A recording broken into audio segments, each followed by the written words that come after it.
Hello बच्चों, क्या हाल चाल है सबके? बढ़िया। चलिए, कल जहाँ छोड़ा था उससे आगे कंटिन्यू कर रहे हैं। इलेक्ट्रिक फील्ड पढ़ा दिया था आपको, electric field intensity continuous charge distribution के लिए। आज इलेक्ट्रिक फील्ड लाइन से स्टार्ट कर रहे हैं। कल के टॉपिक उम्मीद करते हैं सबको समझ में आ गए होंगे। इलेक्ट्रिक फील्ड लाइंस, जैसे कल मैंने आपको इलेक्ट्रिक फील्ड कंपेयर करके बताया था मैग्नेटिक फील्ड से, सबको क्योंकि याद रहा होगा, 10th क्लास का था इसलिए। तो ऐसी जैसे मैग्नेटिक फील्ड में मैग्नेटिक फील्ड लाइंस होती थी, इलेक्ट्रिक फील्ड में इलेक्ट्रिक फील्ड लाइंस होती है। मैग्नेटिक फील्ड लाइंस की प्रॉपर्टी आप पढ़ के आए थे 10th क्लास में, उसी तरीके से हम प्रॉपर्टीज पढ़ेंगे इलेक्ट्रिक फील्ड लाइंस। ठीक है, तो इलेक्ट्रिक फील्ड लाइंस क्या है? It can be defined as a path straight और कर्व। स्ट्रेट भी हो सकती है, कर्व भी हो सकती है, such that the tangent to it at any point gives the direction of electric field intensity at that point. वो उस पे अगर आप कहीं भी टेंजेंट बना दो किसी भी पॉइंट पे, तो वो डायरेक्शन किसकी दे देगी? आपको इलेक्ट्रिक फील्ड इंटेंसिटी की डायरेक्शन दे देगी। मान लो इस तरीके का ये आई कोई इलेक्ट्रिक फील्ड लाइन, ठीक है, और मैंने इससे ये करके एक टेंजेंट बना दी इस तरीके से। तो ये टेंजेंट अगर डायरेक्शन दे रही है किसकी? इलेक्ट्रिक फील्ड इंटेंसिटी की, तो ये लाइन को हम क्या कह सकते हैं? इलेक्ट्रिक फील्ड लाइन कह सकते हैं। या ये अगर इलेक्ट्रिक फील्ड लाइन है तो ये जो टेंजेंट है पी ए, इसको अगर मैं नाम दे दूं, तो ये टेंजेंट क्या दे देगी? आपको इलेक्ट्रिक फील्ड इंटेंसिटी की डायरेक्शन दे देगी इस पॉइंट पे। आप किसी भी पॉइंट पे टेंजेंट बना के वहां पे डायरेक्शन निकाल सकते हो। टेंजेंट बनाइए और डायरेक्शन निकालिए। ये है इलेक्ट्रिक फील्ड लाइन की डेफिनेशन। उम्मीद करते हैं समझ में आ गई होगी। आसान सी है, जैसे मैग्नेटिक फील्ड लाइंस पे टेंजेंट ड्रॉ करके मैग्नेटिक फील्ड की डायरेक्शन निकालते थे, इलेक्ट्रिक फील्ड लाइंस पे टेंजेंट ड्रॉ करके इलेक्ट्रिक फील्ड की डायरेक्शन निकाल सकते हो। अब इसके कुछ डायग्राम्स भी हैं जो मैंने आपको नोट्स में सेंड करे थे, और इसमें कुछ प्रॉपर्टीज भी हैं। मैं पहले प्रॉपर्टीज डिस्कस करता हूँ, फिर प्रॉपर्टीज के बिहाफ पे डायग्राम बनाएंगे और फिर उन्हें डिस्कस करेंगे। सबसे पहली प्रॉपर्टी है electric field lines are discontinuous curves. Electric field lines जो है वो क्या है? वो एक डिसकंटिन्यूअस कर्व्स है। डिसकंटिन्यूअस का मतलब क्या है? कि वो कंटिन्यूअस नहीं होते, इस तरीके से घुस रहे निकल रहे घुस रहे निकल रहे, जैसे मैग्नेटिक फील्ड लाइन में होता था। मैग्नेटिक फील्ड लाइन में ऐसा होता था ना कि यहाँ से निकल रही है मैग्नेटिक फील्ड लाइन, यहाँ से घुस रही है और ऐसे चलता रहता था। यहाँ ऐसा नहीं होता, यहाँ ये डिसकंटिन्यूअस कर्व्स होते हैं। किस तरीके से होते हैं डिसकंटिन्यूअस कर्व्स? जैसे मान लो आपने ये पॉजिटिव चार्ज बनाया, तो ये यहाँ से निकलेगी और इस तरीके से कहीं इस तरीके से जाएगी, अंदर चार्ज के प्रेजेंट नहीं होती, जैसे वहाँ मैग्नेट के अंदर प्रेजेंट होती थी magnetic field lines. Electric field lines charge के अंदर नहीं घूमती, मैग्नेट के अंदर घूमती थी, इसलिए हम उन्हें क्लोज्ड कंटिन्यूअस कर्व्स बोलते थे। यहाँ हम लोग क्या बोलते हैं? क्लोज्ड डिसकंटिन्यूअस कर्व्स बोलते हैं। मैं आपको मैग्नेटिक फील्ड लाइन से कंपेयर करके क्यों पढ़ा रहा हूँ? क्यों? क्योंकि जब आप आगे चलोगे करंट इलेक्ट्रिसिटी के बाद आपका फिर से मैग्नेटिक चैप्टर आएगा और मैग्नेटिक फील्ड लाइंस भी आएंगी, तो यहाँ से कंपेयर करके अगर पढ़ते चलोगे तो वहाँ समझना थोड़ा आसान रहेगा। तो electric field lines discontinuous curves क्यों है समझ आ गया होगा। और डायग्राम बनाएंगे अभी इसे मिटाने के बाद में, तो और अच्छे से समझ में आएगा। दूसरा पॉइंट क्या कह रहा है? No two electric lines of force can intersect each other. दो इलेक्ट्रिक लाइंस ऑफ फोर्स, ये इलेक्ट्रिक लाइंस ऑफ फोर्स भी बोलते हैं भैया। इलेक्ट्रिक फील्ड लाइंस को आप इलेक्ट्रिक लाइंस ऑफ फोर्स भी बोल सकते हो। दो इलेक्ट्रिक लाइंस ऑफ फोर्स कभी इंटरसेक्ट नहीं कर सकती एक दूसरे को। क्यों नहीं कर सकती? इसका रीजन आप पढ़ के आए थे, जो मैग्नेटिक फील्ड लाइंस का रीजन है same reason electric field lines का है। क्यों? क्योंकि अगर मैंने दो इलेक्ट्रिक फील्ड लाइंस बनाई, देखो ये एक इलेक्ट्रिक फील्ड लाइन है, ये दूसरी इलेक्ट्रिक फील्ड लाइन है, ये इंटरसेक्ट कर रही है, इनका पॉइंट ऑफ इंटरसेक्शन P। तो आप क्या कर सकते हो? इस पॉइंट पे दो टेंजेंट ड्रॉ कर सकते हो। इस वाली लाइन के लिए मैंने ये टेंजेंट ड्रॉ कर दी और इस वाली इलेक्ट्रिक फील्ड लाइन के लिए मैंने ये टेंजेंट ड्रॉ कर दी। मतलब एक पर्टिकुलर पॉइंट पे दो डायरेक्शन आ गई मेरे पास इलेक्ट्रिक फील्ड की, इलेक्ट्रिक फील्ड इंटेंसिटी की। तो वो क्या है? पी और पी, जो कि पॉसिबल नहीं है। इलेक्ट्रिक फील्ड इंटेंसिटी या इलेक्ट्रिक फील्ड किसी एक ही डायरेक्शन में पॉसिबल होगा। इसीलिए आप क्या कर सकते हो कि दो इलेक्ट्रिक लाइंस ऑफ फोर्स कभी इंटरसेक्ट नहीं कर सकती एक दूसरे को, क्योंकि अगर वो ऐसा करती हैं तो at the point of intersection there will be two direction of electric field intensity which is not possible. चलिए आगे बढ़ते हैं तीसरे पॉइंट पे। तीसरे पॉइंट में क्या लिखा है? The electric field lines are always normal to the surface of the conductor. Electric field lines हमेशा क्या होती है? नॉर्मल होती है कंडक्टर के सरफेस के। नॉर्मल का मतलब सबको पता होगा कि परपेंडिकुलर रहती है, कभी ऐसा नहीं होगा कि वो पैरेलल हो जाए सरफेस के। मान लो ये कोई एक सरफेस है, तो इसके पैरेलल आप ऐसे ऐसे बना दो, नहीं बनेंगी, हमेशा नॉर्मल होंगी, मतलब हमेशा ऊपर की तरफ को जा रही होंगी। बनाएंगे अभी डायग्राम्स तो उसमें क्लियर होगा। तीसरा पॉइंट समझ में आया सबको? इलेक्ट्रिक फील्ड लाइंस नॉर्मल होंगी, पैरेलल नहीं होंगी। नॉर्मल मतलब इमर्ज करेंगी, इसमें से बाहर की तरफ निकलेंगी, नीचे ऊपर की तरफ नहीं जाएंगी। Electric field lines contract longitudinally. Longitudinally contract होती चली जाती है। अभी आगे मैं डायग्राम बनाऊंगा, मैं वहां पे रेफरेंस लिख दूंगा कि ये थर्ड पॉइंट से रेफरेंस लेते हो, फोर्थ पॉइंट से रेफरेंस लेते हो। या स्पेस की कमी की वजह से या तो हम प्रॉपर्टीज डिस्कस कर सकते थे या डायग्राम बना सकते थे। तो मैंने सोचा कि प्रॉपर्टीज पढ़ाना पहले जरूरी है, इसलिए आपको पहले प्रॉपर्टीज लिख दी है। इलेक्ट्रिक फील्ड लाइंस लॉन्गिट्यूडनली इस तरीके से कॉन्ट्रैक्ट करती हैं। Electric field lines exert a lateral pressure on account of repulsion between the like charges. अगर लाइक चार्जेस आ जाते हैं, दो लाइक चार्ज मतलब एक पॉजिटिव चार्ज मैंने यहाँ ऐसे ला के रख दिए, तो उनके बीच में क्या होगा, रिपल्जन होगा। तो ऊपर वाली की इलेक्ट्रिक फील्ड लाइंस और नीचे वाली की इलेक्ट्रिक फील्ड लाइंस एक दूसरे के ऊपर क्या लगाएंगी, लेटरल रिपल्जन लगाएंगी, जिसकी वजह से वो पास में नहीं आ सकते और फ्लैटन होती चली जाती है ऊपर की तरफ को। ये भी आगे डायग्राम की हेल्प से समझेंगे। The magnitude of electric field is represented by the density of the field lines. ये पॉइंट है, ये आपने वहां पे भी पढ़ा था 10th क्लास में। Magnitude of magnetic field is represented by the magnetic field lines. तो इसी तरीके से इलेक्ट्रिक फील्ड का जो मैग्नीट्यूड होता है उसे इलेक्ट्रिक फील्ड लाइंस की डेंसिटी से आप रिप्रेजेंट कर सकते हो। कैसे?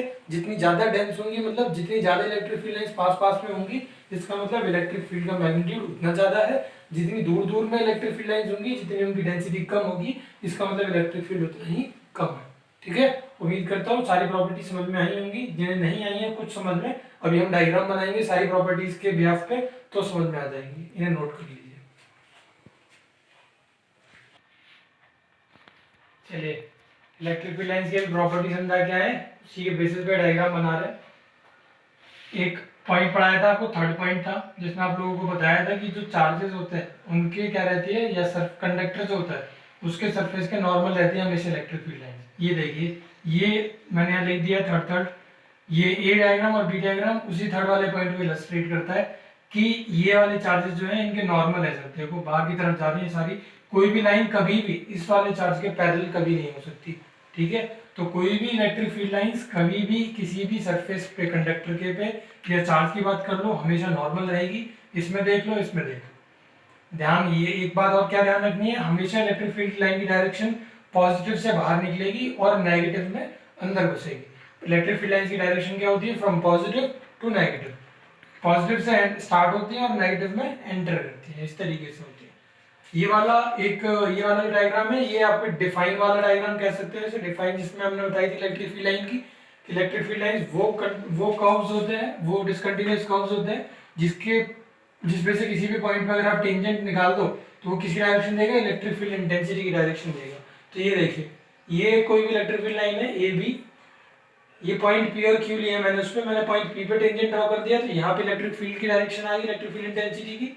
और यहाँ पे पॉइंट क्यू पे, तो पॉइंट क्यू से टेंजेंट ड्रॉ कर दिया, तो इस पॉइंट पे डायरेक्शन आ गई इलेक्ट्रिक फील्ड इंटेंसिटी की। ये डिफाइन को इलस्ट्रेट करने के लिए डायग्राम है।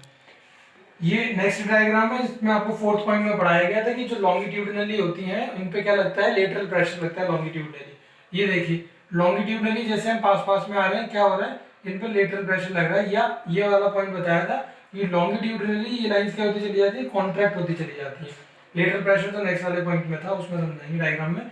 Longitudinally electric field lines contract होती चली जाती है। तो जैसे जैसे आप लॉन्गिट्यूडिनली आ रहे हो, देख रहे होगे ये लाइंस कितनी दूर है, और धीरे धीरे बीच में आ रहे हैं, तो ये कॉन्ट्रैक्ट होती चली जा रही है। दूसरी बात क्या है, एक और बताया था कि डिसकंटिन्यूअस कर्व्स है। डिसकंटिन्यूअस कर्व्स वाला पॉइंट भी इसी से समझ में आता है। ये देखिए, पॉजिटिव में से निकल रही है, नेगेटिव में जा रही है, लेकिन क्लोज नहीं है। ये एंटायर क्लोज सर्कुलर पाथ नहीं फॉलो कर रही कि हमने इसे इसमें जोड़ दिया और ऐसे बाहर निकल रही है, लगातार गोल गोल चल रही है। ऐसा कुछ नहीं है, चार्ज के अंदर कहीं भी इलेक्ट्रिक फील्ड लाइन हमने ड्रॉ नहीं करी है। इसका मतलब ये कैसी है, डिसकंटिन्यूअस कर्व्स है। उसके बाद में फिफ्थ वाला डायग्राम ये और दिया गया था बनाने के लिए, कोई भी दो सेम चार्जेस हैं। अभी ये आपको फिफ्थ पॉइंट में बताया था कि दो लाइक चार्जेस की जो इलेक्ट्रिक फील्ड लाइंस होती हैं वो एक दूसरे को रिपेल करती हैं ड्यू टू लेटरल प्रेशर। उसे समझिए, ये दो पॉजिटिव चार्जेस हो गए, ये मैंने इनकी इलेक्ट्रिक फील्ड लाइंस बना दी, इस पे एरो लगाना भूल गया। ये इनकी डायरेक्शन हो जाएगी। ये इस पॉजिटिव चार्ज की इलेक्ट्रिक फील्ड लाइंस है, ये इस पॉजिटिव चार्ज की इलेक्ट्रिक फील्ड लाइंस है। ये दोनों मैंने पास पास में रख दिए। मैंने अभी बताया था कि पॉजिटिव चार्ज से इलेक्ट्रिक फील्ड लाइंस बाहर की तरफ निकलेंगी।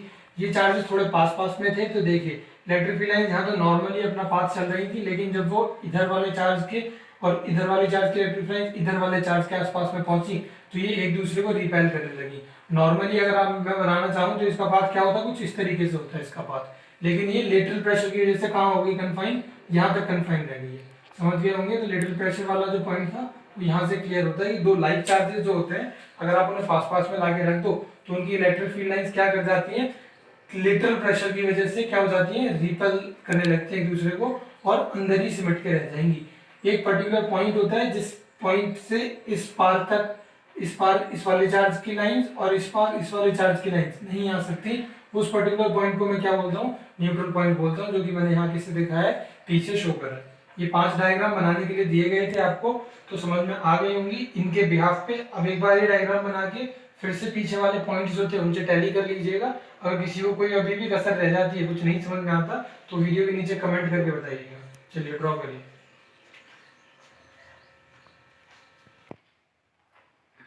चलिए इलेक्ट्रिक फील्ड लाइंस खत्म, आगे चल रहे हैं इलेक्ट्रिक डाइपोल पे। इलेक्ट्रिक डाइपोल क्या होता है? An electric dipole consist of, dipole आप पढ़ के आए थे ना क्लास 11th में केमिस्ट्री में, वो डाइपोल था, ये इलेक्ट्रिक डाइपोल है, बस सिर्फ इतना फर्क है। An electric dipole consist of a pair of two equal and opposite charge separated by a small distance. Electric dipole क्या है? एक सिस्टम है जिसमें दो सेम चार्ज, लेकिन उनका साइन डिफरेंट होगा, यहाँ प्लस क्यू, यहाँ माइनस क्यू, यहाँ माइनस क्यू, यहाँ प्लस क्यू, वो किसी एक स्मॉल डिस्टेंस से सेपरेटेड होंगे, तो उसको हम लोग क्या बोल देंगे, ऐसे डाइपोल को, एक ऐसे सिस्टम को हम लोग क्या बोल देते हैं, इलेक्ट्रिक डाइपोल बोल देते हैं। ठीक है। डाइपोल मोमेंट क्या होता है? It is the measure of the strength of the dipole. इस डाइपोल की कितनी स्ट्रेंथ है उसका मेजर डाइपोल मोमेंट कहलाएगा। बच्चे डाइपोल मोमेंट और डाइपोल में कंफ्यूज हो जाते हैं, पूछा जाता है डाइपोल मोमेंट क्या होता है, वो ये बता देते हैं कि दो चार्ज जब स्मॉल डिस्टेंस से सेपरेट करते हैं तो उसे डाइपोल मोमेंट कहते हैं। बिल्कुल गलत है। जब दो चार्जेस को स्मॉल डिस्टेंस से सेपरेट करते हो तो उस सिस्टम को डाइपोल कहते हैं और उस सिस्टम की स्ट्रेंथ को डाइपोल मोमेंट कहते हैं। ठीक है, ये ध्यान रखिएगा, इस सिस्टम की स्ट्रेंथ को डाइपोल मोमेंट कहते हैं, इसको डाइपोल मोमेंट नहीं कहते, इसको इलेक्ट्रिक डाइपोल कहते हैं। ये एक वेक्टर क्वांटिटी है जिसका मैग्नीट्यूड किसके बराबर होता है, जो चार्जेस हैं आपके उनका मैग्नीट्यूड ले लीजिए किसी का भी, और उसे मल्टीप्लाई किससे कर देना है, उनके बीच का जो भी डिस्टेंस है, जिस भी डिस्टेंस से सेपरेटेड है उससे कर देना है। ये एक वेक्टर क्वांटिटी है, इसलिए वेक्टर लगा के लिखा है। यहाँ पर इनके बीच का जो गैप है उसके उस पे डिस्टेंस पे भी हमने यहाँ पे वेक्टर लगा दिया, ये भी वेक्टर क्वांटिटी है। इसकी एसआई यूनिट क्या हो जाएगी, चार्ज की एसआई यूनिट कूलम, डिस्टेंस की को मेजर कर रहे हैं मीटर में तो कूलम मीटर इसकी एसआई यूनिट हो जाएगी। ये सीएम लिखा था, कुछ बच्चे कभी इसे सेंटीमीटर ना समझ लें, इसलिए आप हमेशा लिख के चलिएगा ब्रैकेट में coulomb metre. By convention its direction is from negative charge to the positive charge. ये बात इंपॉर्टेंट है, इसे ध्यान रखिएगा, आगे काफी जगह इस चीज की जरूरत पड़ेगी। डाइपोल मोमेंट की डायरेक्शन हम लोग हमेशा क्या लेंगे, नेगेटिव चार्ज से पॉजिटिव चार्ज लेंगे। ये उल्टा है किसका, अभी जो इलेक्ट्रिक फील्ड लाइंस की डायरेक्शन हम पढ़ के आए, इलेक्ट्रिक फील्ड लाइंस क्या बोल रहे थे, पॉजिटिव टू नेगेटिव, लेकिन डाइपोल मोमेंट उल्टा रहता है, negative to positive. By convention ये फॉलो किया जा रहा है, आप इसे याद रखिएगा कि इलेक्ट्रिक फील्ड लाइंस का याद करके चलना, डाइपोल मोमेंट की डायरेक्शन हमेशा उसकी उल्टी रहेगी, इस तरीके से याद करके चलिएगा। ठीक है। उसके बाद एक और टर्म आता है यहाँ पे डाइपोल के लिए, आइडियल डाइपोल। अभी नीचे पहुंचेंगे तो बताता हूँ डाइपोल फील्ड और करा देते हैं पहले। डाइपोल फील्ड क्या है? It is the space around the dipole in which the electric effect of the dipole can be experienced. जैसे इलेक्ट्रिक फील्ड था इसी तरीके से डाइपोल फील्ड है। भाई मैंने कहा कि ये एक डाइपोल है, इसके आसपास कहीं मान लो इतनी दूर तक, यहाँ तक कहीं इसका क्या एक्सपीरियंस किया जा सकता है, इलेक्ट्रिक इफेक्ट जो है इसके एक्सपीरियंस किए जा सकते हैं। तो ये पूरा ये इतना डिस्टेंस होगा, ये सब क्या हो जाएगा इसके लिए, ये इसका इलेक्ट्रिक ये इसका डाइपोल का डाइपोल फील्ड हो जाएगा। समझ गए होंगे आप लोग। उसके बाद में आइडियल डाइपोल क्या होता है, ये क्वेश्चन इंपॉर्टेंट है, ये बोर्ड में पूछा जा चुका है और बार बार पूछा जाता है कि आइडियल डाइपोल क्या होता है, 1 मार्क्स का क्वेश्चन है, इंपॉर्टेंट बनता है बहुत। तो आप आइडियल डाइपोल डाल के इंपॉर्टेंट लिख लीजिएगा, यहाँ पे वेरी इंपॉर्टेंट लिख लेना। बल्कि आइडियल डाइपोल क्या होता है, इसी डाइपोल को हम कभी एक आइडियल डाइपोल बोल सकते हैं, कब, जब ये चार्ज का मैग्नीट्यूड बड़ा से बड़ा से बड़ा होता चला जाए, यानी कि becomes larger and larger and larger, और इनके बीच का डिस्टेंस छोटा होता चला जाए, तो ऐसा कोई भी डाइपोल जो आप ऑब्टेन करोगे उस डाइपोल को हम लोग क्या बोलेंगे, आइडियल डाइपोल बोलेंगे। एक बार और बताता हूँ, ये चार्जेस का मैग्नीट्यूड बड़ा होता चला जाए और इनके बीच का गैप कम होता चला जाए, यानी कि चार्जेस पास में आते चले जाएं और इनका मैग्नीट्यूड बढ़ता चला जाए, तो जो डाइपोल बनेगा उस डाइपोल को हम लोग क्या बोल देते हैं, आइडियल डाइपोल बोल देते हैं। डिफाइन यहाँ पे लिखी है, when charge q gets larger and larger and the distance between them gets smaller and smaller we obtain an ideal dipole। ठीक है, इस तरीके से आप क्या ऑब्टेन कर सकते हो, एक आइडियल डाइपोल ऑब्टेन कर सकते हो। ये नोट्स में नहीं था आपके में, ये लिखवाया है मैंने यहाँ पे, तो जो बच्चे नोट्स पहले से कॉपी कर चुके हैं ये ऐड कर लेना कहीं पेज के ऊपर या कहीं भी एरो डाल के, और वेरी इंपॉर्टेंट मार्क कर लेना इसे। चलिए करिए कॉपी।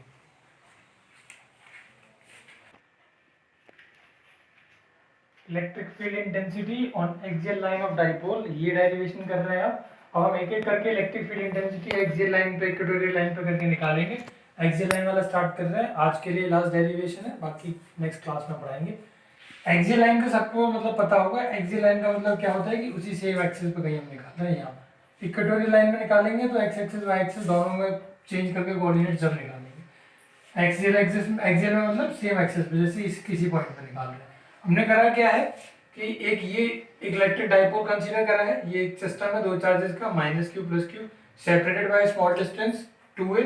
ठीक है, हमें निकालना क्या है, इलेक्ट्रिक फील्ड इंटेंसिटी कहीं पी पॉइंट पे निकालनी है। अब देखिए, जब भी इलेक्ट्रिक फील्ड इंटेंसिटी निकालेंगे आगे इस चैप्टर में हम जो भी चीजें इस तरीके से निकाला करेंगे, तो हम ये कंसीडर करके चलेंगे कि यहाँ पे पी पॉइंट पे क्या है कि यूनिट पॉजिटिव चार्ज है। एक माइक्रोकुलाम का चार्ज यहाँ पे हमने एक माइक्रोकुलाम या एक मिली कुलाम कुछ भी समझ लो, लेकिन पॉजिटिव चार्ज यहाँ पे रखा हुआ है जिसका मैग्नीट्यूड बहुत छोटा है। अब उसे लो मतलब कोई फर्क नहीं पड़ेगा, लेकिन वो पॉजिटिव चार्ज है, ये ध्यान रखना। हमेशा हम पॉजिटिव चार्ज मान के करेंगे डेरिवेशन को। ये डिस्टेंस 2a हो गया। सेंटर से इस पॉइंट की दूरी, जिस पॉइंट पे आपको इंटेंसिटी निकालनी है, that means OP is equals to R। OP जो डिस्टेंस है वो R के बराबर है। A पॉइंट पे माइनस क्यू चार्ज है, और अभी बोला मैंने P पॉइंट पे हम लोग क्या मान के चलेंगे, पॉजिटिव चार्ज मान के चलेंगे। तो ये नेगेटिव चार्ज इस पॉजिटिव चार्ज को अपनी तरफ अट्रैक्ट करेगा। कल जब इलेक्ट्रिक फील्ड पढ़ा रहा था, इलेक्ट्रिक फील्ड इंटेंसिटी पढ़ा रहा था, तो बताया था इलेक्ट्रिक फील्ड इंटेंसिटी डायरेक्शन क्या होती है, same as that of force. तो फोर्स इस तरफ लगाएगा तो इलेक्ट्रिक फील्ड इंटेंसिटी की डायरेक्शन इस तरफ हो जाएगी। तो E1 वेक्टर की डायरेक्शन मैंने दिखाई है, किस तरफ है वो, अलोंग AP या PA बोल सकते हैं आप लोग। इसी तरीके से प्लस क्यू वाला चार्ज इस पॉजिटिव चार्ज को रिपेल करेगा, उस तरफ धकेलेगा, उस तरफ फोर्स लगाएगा, इलेक्ट्रिक फील्ड इंटेंसिटी की डायरेक्शन क्या हो जाएगी, उस तरफ हो जाएगी, जिसको मैंने E2 वेक्टर से डिनोट करा है। उसकी डायरेक्शन क्या दिखाई है, इस तरफ दिखाई है, जिसको हम लोग क्या बोल सकते हैं, along BP produce. BP produce कर दिया हमने आगे, उस तरफ E2 वेक्टर की डायरेक्शन। ठीक है, इतना डायग्राम से रिलेटेड है। अब आगे चलिए, electric field intensity E1 vector क्या है, electric field intensity at P due to minus Q at A। समझ में आ गया, अभी बताया था। माइनस क्यू की वजह से इलेक्ट्रिक फील्ड इंटेंसिटी P पे जो लग रही है वो हम E1 बोल रहे हैं। इलेक्ट्रिक फील्ड इंटेंसिटी का फॉर्मूला क्या होता था, KQ/R²। तो वही करा है। इलेक्ट्रिक फील्ड इंटेंसिटी का मैग्नीट्यूड ले लिया मैंने 1/4πε0। मैग्नीट्यूड लिया है तो यहाँ पे माइनस क्यू पुट नहीं करूंगा, चार्ज में माइनस क्यू ले रहा हूँ, लेकिन माइनस क्यू पुट नहीं करूंगा because we have taken the magnitude of electric field intensity over there. नीचे क्या करेंगे, AP²। डिस्टेंस कितना है यहाँ से यहाँ तक का, ये है ना AP, जिसमें ये पूरा 2a है, ये वाला आधा कितना हो जाएगा A, और यहाँ से यहाँ तक का डिस्टेंस कितना है R, तो ये कितना हो जाएगा A प्लस R या R प्लस A। तो AP की जगह पे मैंने क्या लिख दिया, R प्लस A का होल स्क्वायर, और इसकी डायरेक्शन क्या आ गई, इट इज अलोंग PA। ये डायरेक्शन जरूर ध्यान रखनी है आपको, जहाँ कहीं भी आप वेक्टर क्वांटिटी को लिखा करोगे तो उसकी डायरेक्शन बताओगे साथ में। ये कहाँ होगी, अलोंग PA होगी। E2 वेक्टर निकाल रहे हैं। E2 वेक्टर का electric field intensity at P due to plus Q at B। वही इलेक्ट्रिक फील्ड इंटेंसिटी इस वाले चार्ज की वजह से इस पॉइंट पे जो है उसको हम लोग क्या बोल रहे हैं, E2 वेक्टर बोल रहे हैं। फॉर्मूला वही K 1/4πε0 Q/R²। डिस्टेंस यहाँ से यहाँ तक का क्या है, BP। BP क्या है, ये पूरा R है, ये A है, तो इसमें से इसे माइनस कर दो तो ये आ जाएगा, that means R minus A। ये डिस्टेंस है R माइनस A का होल स्क्वायर। डायरेक्शन अभी बताई थी, it is along BP। Produce कर दिया जो हमने आगे की तरफ, ये लिख दिया। अब E2 वेक्टर इस तरफ, E1 वेक्टर इस तरफ, जो वेक्टर ज्यादा होगा उसकी तरफ नेट डायरेक्शन आ जाएगी। ऐसे वेक्टर्स को हम लोग क्या बोलते थे, 11th क्लास में पढ़ाया था, कोलिनियर वेक्टर्स बोलते थे। तो मान लो E2 ज्यादा है तो E2 में से E1 माइनस कर देंगे, E1 ज्यादा है तो E1 में से E2 माइनस कर देंगे। पहले देख लेते हैं कौन ज्यादा है। अब देखिए, यहाँ R माइनस A का होल स्क्वायर और यहाँ R प्लस A का होल स्क्वायर। यहाँ बड़ी चीज से डिवाइड कर रहे हो आप, सेम को Q/4πε0 को डिवाइड कर रहे हो एक बड़ी चीज से, यहाँ Q/4πε0 को डिवाइड कर रहे हो छोटी चीज से। तो छोटी चीज से डिवाइड करोगे तो आंसर कैसा आएगा, बड़ा। बड़ी चीज से डिवाइड करोगे तो आंसर कैसा आएगा, छोटा। तो दैट मीन्स E1 वेक्टर छोटा है और E2 वेक्टर बड़ा है, ये पता चल चुका है। यहाँ लिखा भी है मैंने, E1 vector E2 vector collinear vector है और E2 E1 से बड़ा है। तो रिजल्टेंट E वेक्टर निकालने के लिए क्या करेंगे, हम बड़े वाले में से छोटे वाले को माइनस कर देंगे। E2 वेक्टर में से E1 वेक्टर को माइनस कर दिया, 1/4πε0 Q/R - A का whole square minus E1 vector 1/4πε0 Q/R + A का होल स्क्वायर। इसके बाद कुछ भी नहीं है, आगे सॉल्व करेंगे बेसिक मैथ से। Q/4πε0 को कॉमन ले लेंगे, ये ले लिया बाहर, नीचे एलसीएम ले लेंगे। एलसीएम लेने के लिए देखिए ये क्या कर रहे हैं हम लोग, ये a minus B A plus B का होल स्क्वायर है। यहाँ पे आप लोग क्या लगा सकते हो, A square minus B square भी लगा सकते हो। कैसे भाई, ये भी तो है, एक ये है, तो ये मैंने क्या कर दिया, A square minus B square कर दिया। A square minus B square को अगर एक्सपेंड करोगे तो क्या बनेगा, R square plus A square, R square minus A square, और पूरे को होल स्क्वायर है तो वही तो है, फिर आर माइनस ए का होल स्क्वायर और आर प्लस ए का होल स्क्वायर। चलिए कर सकते हो, आप समझ सकते हो। जिनको नहीं समझ में आ रहा हो वो आप इनको मल्टीप्लाई करिए, एलसीएम लीजिए, कैंसिल आउट करिए, यही बचेगा। जिन्हें नहीं समझ में आ रहा, जो मैथ्स वाले हैं वो समझ जाएंगे। चलिए क्यू अपॉन 4πε0, उसके बाद में हमने क्या करा, ये एक्सपेंड कर लिया, ये जो टर्म्स कैंसिल आउट हो सकती थी उन्हें कैंसिल आउट कर देंगे, 2ar प्लस 2ar 4ar आ जाएगा यहाँ पे, Q upon 4πε0 R square minus A square का होल स्क्वायर, 4ar यहाँ पे आ गया, 4ar को 2a इंटू 2r लिख दिया ताकि मैं कुछ आगे जाके रिप्लेस कर सकूँ, Q upon 4πε0 2a into 2r R square minus A square का होल स्क्वायर। लेकिन q इंटू 2a अभी तो बढ़ गया है, पीछे डायपोल मोमेंट होता है, तो q इंटू 2a क्या होता है, p वेक्टर होता है, इसे इसकी जगह पर पुट कर देंगे। 2 लाइन का और रहता है आगे, आप इसे नोट करिए जब तक मैं उसे निकालता हूँ।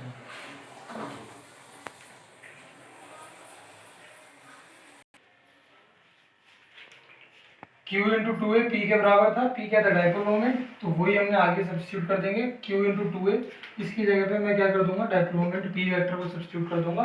ये देखिए अगली स्टेप में मैंने यहाँ पे लिख दिया p वेक्टर, ठीक है। एक स्टेप मैंने मर्ज कर दिया यहाँ पे, ये बोला कि अगर डायपोल शॉर्ट हो जाता है, डायपोल शॉर्ट का मतलब क्या है कि 2a बहुत कम है लेकिन r बहुत बड़ा है उसके कंपैरेटिवली, तो आप क्या कर सकते हो, r में से a को सब्सट्रैक्ट करो या ना करो कोई फर्क नहीं पड़ने वाला, तो मैंने आर स्क्वायर का होल स्क्वायर करके आर की पावर 4 लिख दी है नीचे, ठीक है। और q इंटू 2a की जगह पे क्या लिख दिया है, p वेक्टर लिख दिया है। दो स्टेप मैंने एक साथ मर्ज कर दिए। यहाँ पे आप चाहो तो इससे ऊपर एक स्टेप लिख सकते हो जिसमें आप क्या लिखोगे, e vector is equals to p vector upon 4πε0 2r upon r square minus A square का होल स्क्वायर। ये चाहे कोई तो इसके बाद ये लिख लेना, फिर ये लिख लेना, कोई दिक्कत नहीं है, आप ये भी लिख लोगे डायरेक्ट तो भी चलेगा। E vector equals to P vector upon 4πε0 2r upon r की पावर 4, एक r से एक r कट जाएगा, 1 अपॉन r क्यूब बचेगा, 2 p वेक्टर मैंने मैग्नीट्यूड ले लिया दोनों तरफ, इस वेक्टर का भी मैग्नीट्यूड इस वेक्टर का भी मैग्नीट्यूड। इसकी डायरेक्शन कहाँ आएगी, डायरेक्शन अभी हमने बताया था कि भाई E2 बड़ा है ना, तो E2 की तो डायरेक्शन आएगी नेट, इस तरफ ज्यादा फोर्स इस तरफ कम फोर्स, नेट फोर्स किस तरफ आएगी, इस तरफ। ये डायरेक्शन कौन सी है, बीपी प्रोड्यूस, तो हमने लिख दिया इसकी डायरेक्शन क्या आ जाएगी, अलोंग बीपी प्रोड्यूस। यहाँ से हम क्लियरली देख सकते हैं कि जब आप एक्सियल लाइन पे इलेक्ट्रिक फील्ड इंटेंसिटी निकाल रहे थे तो वो किसके इनवर्सली प्रोपोर्शनल है, थर्ड पावर के इनवर्सली प्रोपोर्शनल है टू दैट डिस्टेंस। और ये डिस्टेंस कौन सा है, जो सेंटर से लेके इस वाले पॉइंट तक की दूरी थी। तो यही इसी तरीके से डिस्टेंस का हम देखेंगे कि जो इक्वेटोरियल में करेंगे वो डायरेक्टली आता है, इनवर्सली आता है, किस तरीके से आता है। इसके बाद जो डेरिवेशन शुरू होगा वो इक्वेटोरियल का शुरू होगा। ये उम्मीद करता हूँ सबको क्लियर रहा होगा आज का टॉपिक जो भी मैंने आपको पढ़ाया है। अगर वीडियो अच्छी लगी हो तो लाइक जरूर करना और दोस्तों के साथ शेयर वगैरह कर दिया करो यार, व्यूज़ थोड़े ज़्यादा आ जाएंगे वीडियो पे, थोड़ा मोटिवेशन हो जाएगा मेरा भी। चलिए मिलेंगे नेक्स्ट वीडियो में कल, थैंक यू, बाय बाय।